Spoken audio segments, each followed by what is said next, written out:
유튜브로 읽는 박정희 전기 9권 총 들고 건설하며 보람에 산다. 향토 예비군 창설.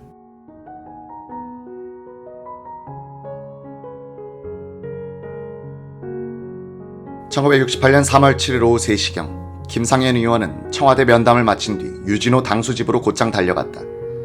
면담 소식은 이미 라디오 방송을 통해 보도가 되고 있었다. 유진호 총재는 이발소에서 이발을 하던 중에 방송을 듣고 집으로 달려들어오고 있었다. 30여 분 뒤엔 김영삼 의원이 달려왔다. 자신에게 한마디 상의 없이 그런 일을 할 수 있느냐는 표정이었지만 총재가 버티고 있어 김상현 의원에겐 한마디 말도 하지 못했다. 김상현 의원은 유진호 총재에게 이렇게 말했다고 한다. 박정희 대통령으로 하여금 헌법을 지키는 대통령으로 만들기 위해서는 야당의 역할이 지금부터 필요합니다. 장기 집권을 막고 여야 영수회담을 통해서 박 대통령이 야당이야말로 정말 애국심과 대안의 정당으로서 손색이 없다고 생각하고 안심하면 이 나라에 혼란이 없을 겁니다. 이런 것을 전략적으로 심어줄 필요가 있을 겁니다. 야당에 대한 신뢰를 심어주자. 좋소. 그럼 내일 아침 9시까지 김 의원은 내가 대통령을 만나면 무슨 이야기를 해야 할지를 메모 좀 해서 갖다 주시오. 3월 8일 아침 9시 김상현 의원이 유진호 총재 집으로 달려갔다. 그런데 유진호 총재는 방석에 앉아 고개를 숙인 채 반가워하는 기색이 아니었다. 유 총재는 김상현 의원을 보더니 고개를 설레설레 흔들며 이렇게 말했다고 한다. 다 틀렸습니다. 다 틀렸습니다. 뭡니까? 유진산 부총재 김영삼 총무에게서 전화가 왔습니다. 당에서는 영수회담을 하면 사쿠라로 몰린다며 난리가 났답니다. 다 틀렸습니다. 이날부터 보름 동안 김 의원은 필동의 유진호 총재 집으로 출근했다고 한다. 보름 동안 노력했지만 야당은 요지부동이었습니다. 허탈하더군요. 솔직히 말해서 저는 박정희 대통령의 3선 개헌은 야당의 책임이라고 생각합니다. 장기 집권의 명분을 야당이 계속 제공한 셈이었으니까요. 제가 그렇게 대통령과 허심탄회하게 털어놓고 이야기하고 영수회담을 추진시켰는데 야당 스스로가 선명투쟁인지 뭔지에 미련을 못 버리고 버틴 겁니다. 내가 박정희라도 저런 놈들에게 정권 몰려줬다가는 나라 다 말아먹게 생겼다고 생각할 수밖에 없게 돼 있었어요. 이것이 나의 솔직한 생각입니다. 그때나 지금이나 야당은 역사적인 인식을 갖고 민족의 입장을 생각하는 지도자를 만나지 못하는 것 같습니다. 박 대통령이 기대했던 여야 영수회담은 이렇게 해서 물거품이 되고 말았다. 당시 김상현 의원은 유진호 총재 집을 보름 동안 방문하면서 설득 끝에 이렇게 선언했다고 한다. 총재님, 말씀드리기 죄송하지만 저는 오늘 이후로 총재님 댁을 방문하지 않겠습니다. 앞으로 이 나라의 역사가 대단히 어려워질 겁니다. 이렇게 정치가 불합리하게 진행되는데 앞으로 박정희의 수순이 뭐겠습니까? 야당 총재 자리는 총재께서 옛날에 계셨던 국민재건운동 본부장 자리가 아닙니다. 저는 앞으로 정월 초하루만을 제외하고는 인사드리지 않겠습니다. 1971년 제7대 대선에 출마한 김대중 후보는 유세장에서 박정희 후보의 3선 개헌을 비판하는 가운데 1968년 김상현 의원과 박 대통령의 대화 내용을 이렇게 소개했다. 박 대통령은 개헌을 강행하기 1년 전인 1968년 나의 측근인 김상현 의원과 청와대에서 만난 자리에서 이렇게 말했습니다. 만약 내가 3선 개헌을 하려고 한다면 김상현 의원 당신은 단도를 가지고 나한테 덤비도록 하라. 당신들에게는 당연히 그렇게 할 만한 권리가 있다고 말입니다.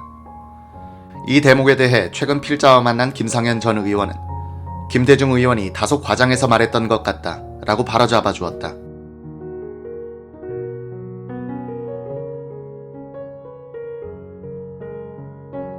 (1968년 2월 6일) 밤 청와대에서 김성은 국방부 장관에게 지시한 예비군 조직 편성은 한 달여 동안 곡절을 거쳤다. 김성은 전 장관의 회고. 예비군 조직을 기획해보라고 합참해 주었더니 며칠 뒤에 예비군 사령부, 군사령부, 군단, 사단식으로 군 조직처럼 만들어 갖고 왔어요.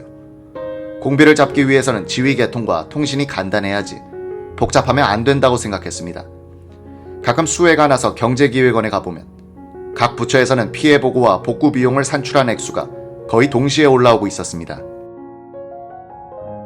하지만 군에서는 일주일이 넘게 걸렸어요. 군인들은 꼼꼼했지만 중대, 대대, 연대, 사단, 군단식으로 전군의 통계를 잡으려다 보니 꼬박 일주일이 넘게 걸리곤 했습니다. 그래서 수해복구 추경 예산은 다른 데서 다 따가고 국방부는 거의 빈손으로 돌아오곤 했습니다. 즉각 대응을 위한 군의 조직 체계가 현대화되지 않았던 겁니다. 공비 출본 시엔 즉각 대응해야 하는 관계로 상부에 보고한 뒤 지시받고 출동하는 식을 지향하고 예비군은 면, 읍 단위의 중대급 규모를 넘지 않으니 일개 면마다 중대를 편성하게 하고 경찰 지서장이 마을 예비군을 지휘해서 선 조치, 후 보고하는 방식을 취하게 했습니다. 공비 출몰 신고는 합동참모본부에 보고되므로 여기서 전국 예비군망을 통해 비상을 걸면 공비들은 예비군이란 그물에 갇히게 됩니다.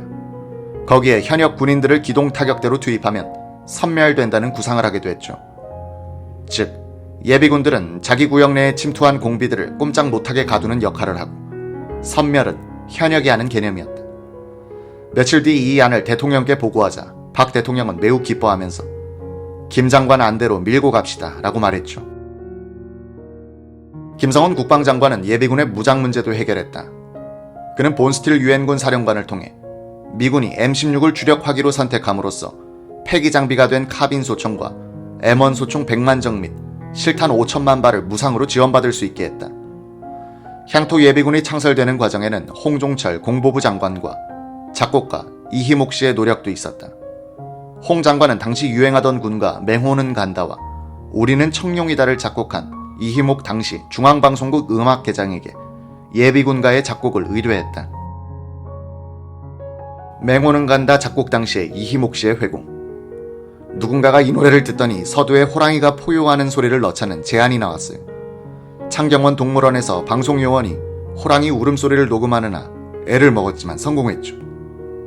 맹호는 간다는 노래는 당시 최고의 인기곡이 됐습니다. 박정희 대통령이 이 노래를 아주 좋아한다는 것을 안 홍종철 장관은 박 대통령이 KBS 라디오 정오 뉴스를 꼭 청취한다는 것을 알고 매일 뉴스가 끝난 뒤엔 반드시 이 노래를 보낸 뒤 정규 방송을 진행토록 했습니다.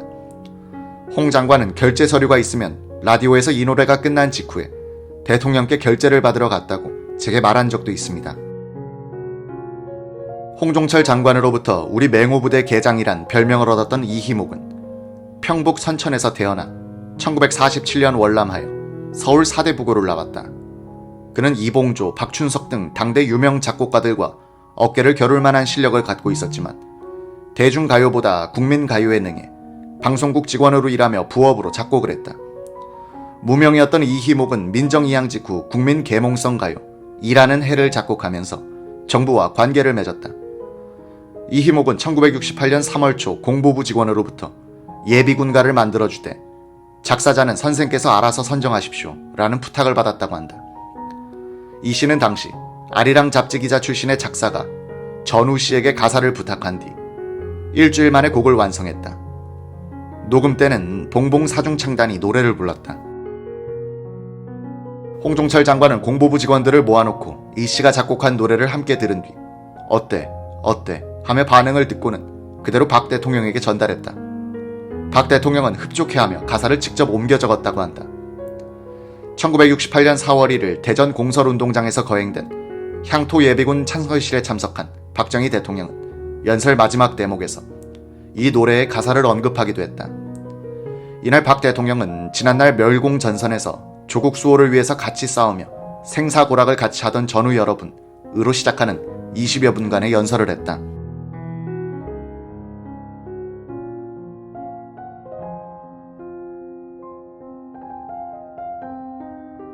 예비군의 이상적인 모습은 논밭이나 직장에서 자기 일에 충실하고 훈련에 힘쓰다가 일단 공비가 나타나면 즉각 출동하여 그 마을, 그 직장에서 공비와 싸우는 전사가 되는 겁니다.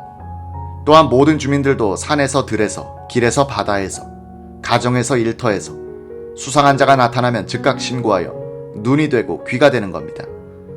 경찰이나 군은 즉각 출동하여 적을 소탕해버리는 겁니다. 그와 동시에 간첩이나 공비의 침투를 알리는 경종이나 사이렌이 울려 퍼지면 모든 주민들이 순식간에 공동전선을 형성하게 될 것입니다. 이렇게 입체적인 작전을 전개할 때 적은 도관에 든 쥐처럼 꼼짝 못하고 섬멸되고야 말 것입니다. 이러한 전술은 적에게 우리가 거꾸로 게릴라를 하는 전법입니다. 자유는 목숨을 건 싸움에서만 얻어지는 것입니다. 죽음을 각오한 방어만이 자유를 수호할 수 있습니다. 국가 안위에 관한 대비책을 당리당쟁의 대상으로 삼는 자유가 있다면 그것은 정녕 자기 파멸의 자유라고 할 수밖에 없습니다. 우리의 국가 방위는 우리가 조금을 각오하고 싸울 각오가 섰을 때에만 비로소 튼튼한 것입니다. 그러므로 우리는 북괴가 또다시 이 땅을 침략했을 때 나의 집, 나의 고향, 나의 직장에서 한치도 양보해서는 안 됩니다. 끝까지 싸워서 지켜야 합니다. 내 마을, 내 직장은 내가 최후까지 사수해야 할 방위선인 겁니다. 나는 예비군이 국난 극복의 신기원을 개척하고 조국 근대화의 역군이 되어줄 것을 기대하면서 동지 여러분의 즐겨부를 예비군가의 한 구절을 인용하여 여러분의 전도와 조국의 앞날을 축복하고자 합니다. 역전의 전우들이 다시 뭉쳤다. 총 들고 건설하며 보람에 산다. 예비군 가는 길엔 승리뿐이다.